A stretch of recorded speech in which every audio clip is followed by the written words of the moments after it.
Today I'm going to create an updated video on oxalates, especially in the relationship to flushing out oxalates from your kidneys to prevent kidney stones and other forms of crystallization of oxalates, which could show up as maybe a pseudogout or some type of inflammatory condition. There's actually quite a few problems related to oxalates. Let me just kind of run through the symptoms that a person could have if they have oxalate dumping or they're absorbing too many oxalates, okay? Of course, kidney stones are number one. The most common form of kidney stone is the calcium oxalate stone. You can also have these oxalates build up in the bone, the skin, the joints, and your blood vessels. And I already mentioned gout before.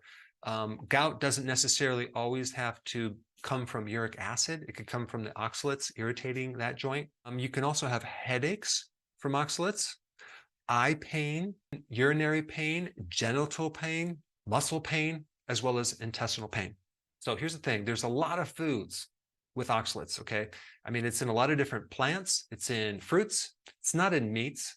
It's not in dairy, but it's very high in like almonds, peanuts, spinach especially. It's in chocolate, kiwi, strawberries, beets, tea, and bran. But dietary oxalates are not correlated with oxalates in your urine.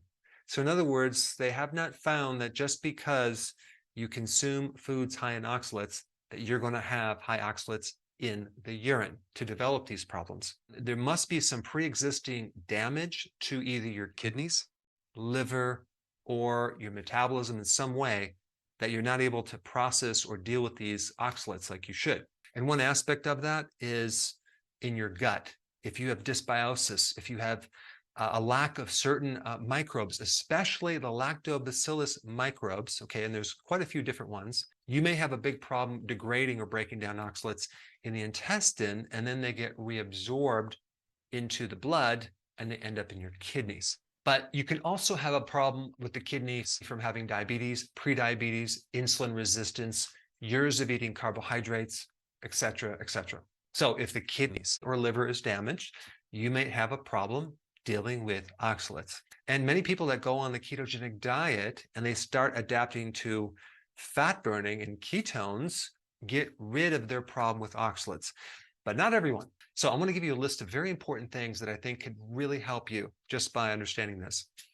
Number one, of course, I would limit the foods high in oxalates, especially the almonds, peanuts, chocolate, spinach, the beet tops. But if you do have these foods, if you add some cheese with the calcium, that calcium will bind to the oxalates in the intestines and prevent the absorption into the blood and into the kidneys. So that's one way that you can kind of lower the amount of oxalate damage to the kidneys. Now, soy, which I never recommend consuming, does have a good amount of oxalates, but it also has a lot of phytates, which tend to minimize the effect. But of course, phytates will prevent the absorption of zinc and other minerals, so that gives you a whole set of other problems. Number one thing I would recommend is find a probiotic with a mixture of all the lactobacillus microbes. Those are lactic acid bacteria that actually help produce oxalates. But the next thing that's very, very important is maintaining higher levels of magnesium, okay, and citrates. Both of those are really, really important in weakening the bond between calcium and the oxalates. But I think magnesium does it in a bigger way. I just released a video on magnesium, and I talked about what foods are high in magnesium. But if you really look at what it's going to take to get your magnesium from foods, you're going to find out it's not as easy as you might think. So I will put that link down below. It's a very important video.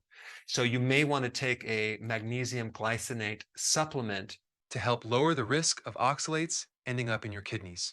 The other thing with the citrates is I would make sure that I would consume like maybe a lemon a day or lemon juice, put some water in there, maybe a couple drops of stevia, electrolyte powder, and I'll blend the entire lemon with water and drink that down. Other times I don't have lemons, so I'll just put some lemon juice in my apple cider vinegar drink and I'll drink that down. But the citrates are very, very important. Now, the other really important thing is vitamin D. Vitamin D increases the absorption of calcium by 20 times in the intestines, which is going to help you take that calcium, make it more available to be able to bind with the oxalates in the gut, so it doesn't end up in the kidney as well. Now, I just want to mention a problem that a lot of people have with vitamin D. I did some DNA testing. I think it might have been 20 some odd people I tested with the DNA. And every single one of them had a problem with vitamin D genetically, whether that's converting vitamin D or absorption of vitamin D or the vitamin D receptor.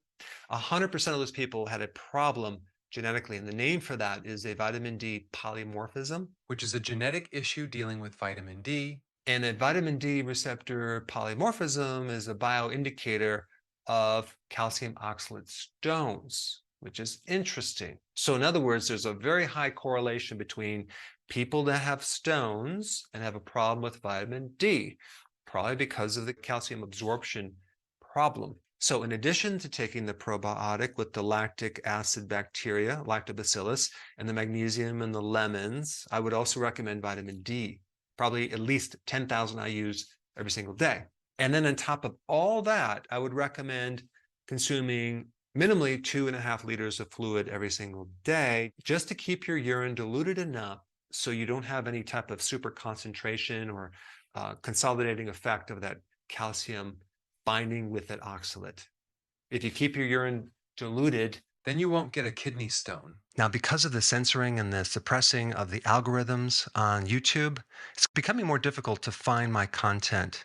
And there's a lot of content that I cannot put on YouTube, unfortunately. So to make sure you have full access of all my information, go to drberg.com and subscribe to my newsletter by clicking the link down below in the description. I will see you on the other side. Now, since magnesium is so important for so many things, if you have not seen my video related to magnesium and getting it from foods, you should probably check it out. I put it up right here.